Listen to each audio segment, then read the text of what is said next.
The Dark Waters channel is for entertainment purposes only. Although information in these stories can be traced back to relevant and true sources, Dark Waters strongly discourages its viewers, listeners, and subscribers from visiting the site of incidents and encounters discussed or revealed on the show.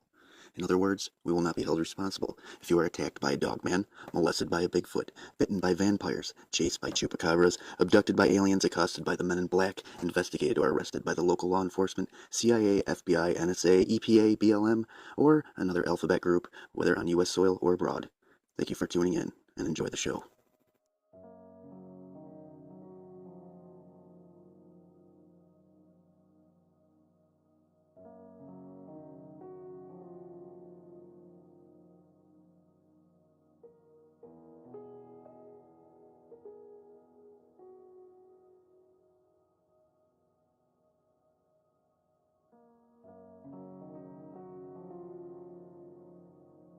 I've been a realtor for the past 15 years. Got my start in San Diego. Made money. After I made my goal of $3 million, my wife and I retired to a small town, 150 miles away from the U.S.-Mexican border. But I couldn't just give up my love of real estate. So I continued to take listings and sell properties. The only difference was that in this area, there were no beaches or high-rises. Here, there were nothing but broad swaths of land. And selling ranches is the name of the game. It took a while for me to get my first listing. I was a newbie in the area and people around here are not so trusting.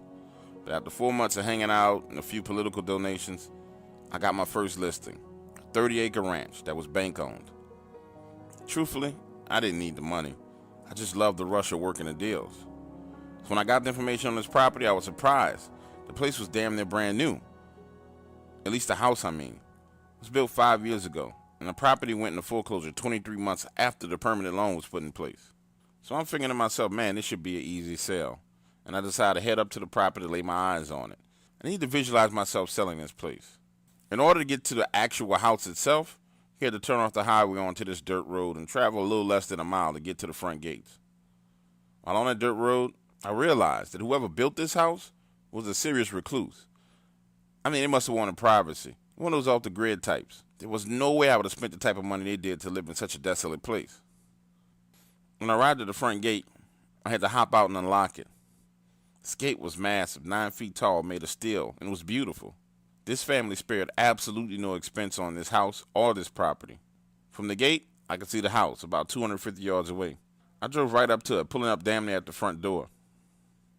Typically, I do a walk around the property and take measurements. But there was a recent appraisal on a bank package, so luckily all I had to do was just go inside and see it for myself. Just as I was putting the key in the door, I heard what sounded like another vehicle coming up the road. Remember I told you about how desolate this place was? So I knew the only way somebody was coming down this road was they were headed to the property. And I finally was able to see the vehicle. It was a cop car. The vehicle pulled in the gate, and it's this female officer.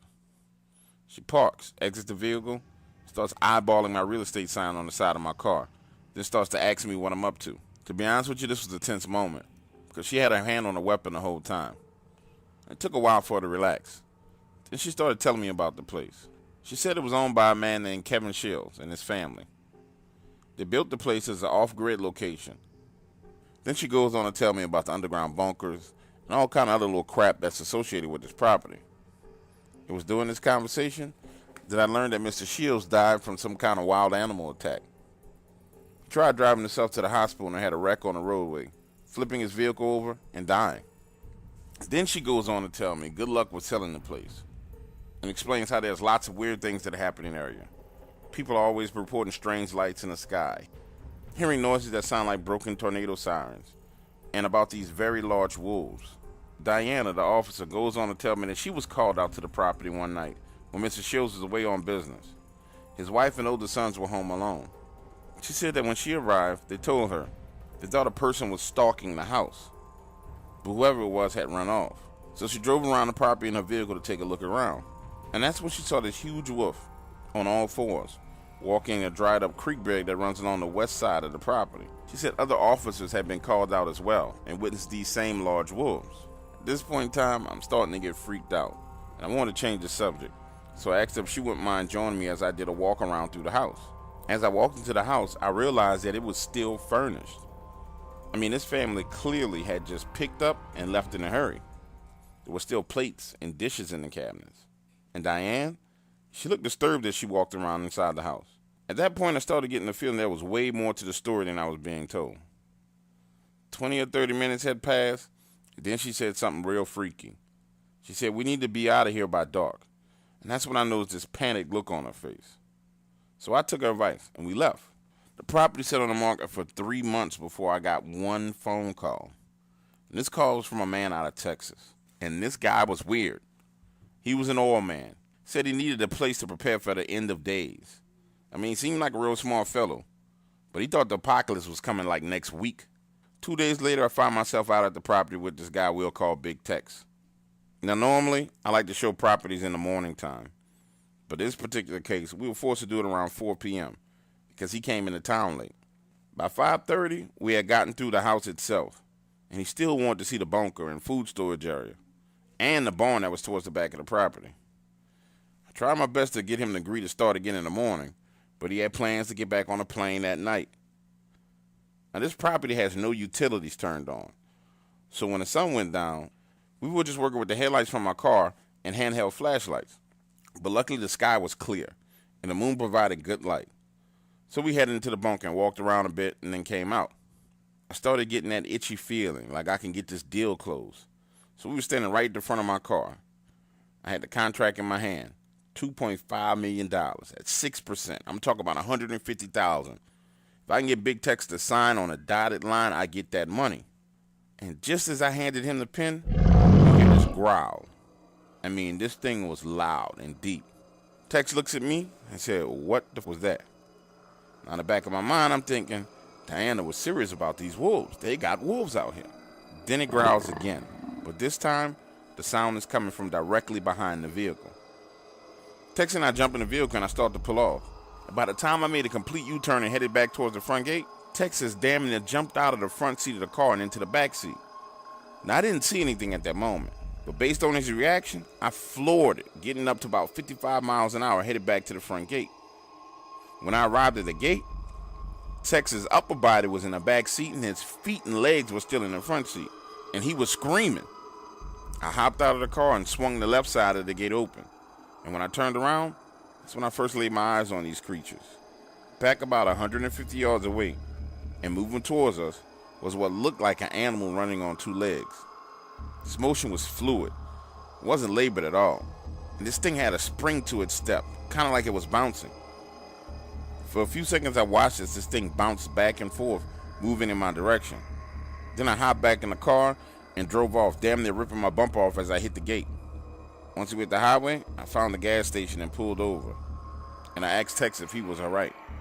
But the look on this man's face let me know 2 things. Number 1, I wasn't getting this commission. And then he saw something so bad that it probably was going to scar him for the rest of his life. After a few seconds of silence, Tex told me that as I was turning the car, he looked out of the passenger side window, trying to see what made the noise. And this creature he describes as a giant wolf had his face pressed right up against the glass. And it moved as the vehicle turned and kept pace. He was locked eye to eye with this thing for the entire time. He said the eyes were this yellow color, with the largest black pupils he'd ever seen. And as it bared its teeth, its nose and snout wrinkled and saliva dripped from its mouth. He demanded I take him back to the hotel. I absolutely knew there was no way I was going to be able to sell this property to him now. I showed it several other times after that, and made sure that I did it in the daytime, and I've never seen those creatures again. However, another realtor went out to the property at night, against my advice. Kelly is a young, ambitious woman. Dare I say, she's a true country girl who wants to be like folks from the city. RB started when she tried to backdoor me with the bank and get the listing once it expired. Now, if you guys remember, I told you about this rush that I would get from doing real estate deals. Well, this is what I was talking about. All-out warfare, combat, protecting what's yours. Even though in this case this property was infested with walking wolves, I wasn't letting Kelly take the damn thing from me. Turns out, she wasn't able to get the listing. But what she did get was approval to do an open house. For those of you who don't know what open house is, imagine a party with lavish food and great drinks, all for the single purpose of selling the house. With this move, Kelly got her foot in the door, but she was trying to jam a damn arm in as well. And in true fashion, Kelly calls me to gloat about it. Did Robert from the bank inform you that we're having an open house at the property, she said. I felt my blood pressure rising as she talked, and I played it cool, responding, congratulations. Heaven knows it's a big deal for a young upstart realtor like you. Yeah, I know. I know how to verbally punch back. But in my head, I was thinking, I hate you. That's when she tells me she's turning utilities back on and going to have a nighttime open house. I couldn't help but smile. Started spinning in my office chair. Really? That's going to be amazing. Please be sure to send me an invite to this. And that's how that conversation ended. A day later, I'm at the coffee shop and I bump into Diane, a police officer. And she asks me why I'm having a party at the Shields' house. I told her, Diane, I have nothing to do with it. It's another realtor.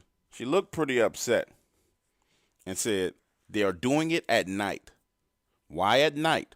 Did you tell them about what happens there at night? Honestly, at that point, I had said nothing to Kelly. I was pissed. I wanted her to fail. But Diane managed to make me feel guilty. After all, she really was a good person, and she insisted that I warn them. The open house was set for a Saturday night, and it was Monday.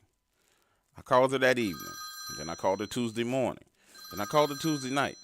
Finally, she answered the phone on Wednesday morning, and I think she was playing games, ignoring me, because when I finally got on the phone, she had a bit of attitude. Kelly, I need you to reconsider doing this event at night. How about we move it to the daytime? And that's when it's completely flipped out on me. You just don't want to see me succeed. Don't worry, you'll still get your 3% commission when I do what you couldn't do, make a sale on this house. I was silent for a moment. Now, I knew we had tension between the two of us, but her words were filled with venom. I mean, this woman really hated me. And for what? I didn't know. This was bigger than just competition. This was personal. So I turned around and made it personal. Listen, you little country backwood pencil skirt wearing whore. I'm trying to help you. The property is not safe at night. And if you don't believe me, ask Diana, the police officer. She'll tell you. As for my commission, the bank had the property on their books before I even moved here. If you were any kind of saleswoman, you would have known how to find it and had it sold before I even moved into town. You are not on my level and not even in my league. You're not even on the same planet as me. I'm a Martian. You're a cave woman, scared, trapped in a cave because you're afraid of your own shadow. Yeah, I spazzed out on her just like that, and it felt good. And then I hung up the phone. Thursday, I see Diane again, and we're having coffee. I tell her, look, I did my best to warn Kelly, and I would be at the property all day. By nightfall, I was leaving, and Diane volunteered to go to the property with her. She said she was off duty that day, and when Saturday came, I met her at the coffee shop, and we headed to the property. When we arrived, I quickly realized that Kelly had went way overboard with this whole damn party thing. When we pulled into the gates, there were catering trucks, flower trucks, a temporary generator, an outdoor movie screen. She went all out trying to get this sale. And I must admit I was impressed, but none of that was going to get me to stay at this property until after dark. When we entered the house, it was just a bustling with people, setting up flowers, cleaning crews, mopping and dusting. She even baked cookies to make the house smell like home. Kelly was doing her thing. It was hard for me to admit it. But if people showed up and things went well, we both were going to make some money. I first around and found Kelly upstairs on the balcony in the master bedroom. And we locked eyes for a moment. She looked dazed and confused. Like her mind was somewhere else. That's when she looked at me and said, you think I went too far? What if no one shows up? I just spent $12,000. She was worried about the money, and I could understand that. I had been there before. Without thinking, I can't even explain why I did it. I just blurted out, I'll split the cost with you. Right after I said it, I realized it was a moment of weakness, and I thought to myself, what am I doing? That's when Kelly smiled and apologized for the arguments we've had over the past couple of days. And just when we were making up, Diane walks in, making this awful, awkward entrance, tripping her way into the doorway. But she went straight to it. Kelly, I'm a local officer. Are you aware this place is dangerous at night? Why are you doing this? That's when Kelly looked at me and said, are you serious? I thought you were just being a hater. From there, I went on to tell Kelly my experience, and Diane shared hers. Wasn't sure if it was the fact that Kelly had invested so much money into this event, or she was just a skeptic, but she didn't listen. In 2 hours, guests would be arriving. It was kind of late to turn back now. So we moved off into the house, and Kelly disappeared among a crowd of people working and cleaning.